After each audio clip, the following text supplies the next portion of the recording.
Magandang tanghali mga ka-hunter. Hindi naman natin sinalat. Hindi lumapit yung matador dito. Kaya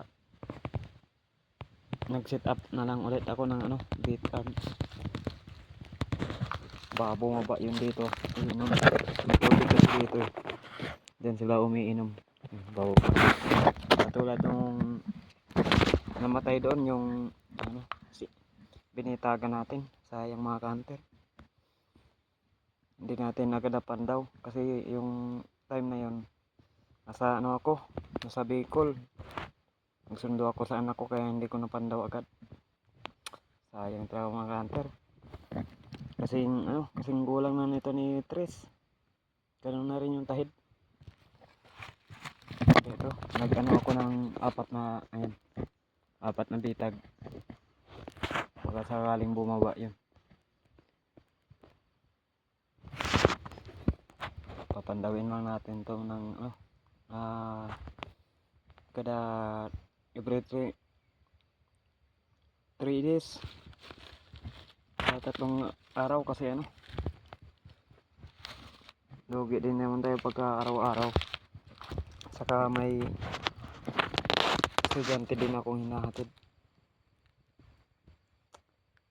Nung Biyernes lang sana baka buhay pa yun nung Biyernes mga ka-hunter. Sayang talaga. Yung pangati na naman natin alas 8 na tumilaok. Kung hindi ko pinakakakan ng speaker, hindi na tilaok.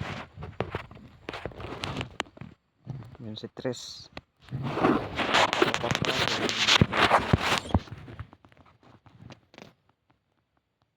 Kasi alas 6 pa lang ng umaga ay natilaok na yun.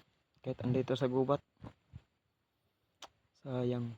Yung namatay na yun, yung nahuli sa bitag, yun yung nakipagsagutan kay Sais. Yung na bulabog. So, sana swertehin yung bitag na ito mga ka-hunter. Saka malalaki na yung mga sisiw na anuhan ko dati dito. Malalaki na. Kaya baka mahuli din. So, yun lang at maraming salamat mga ka-hunter. Abangan nyo ulit yung pagpandaw ko dito.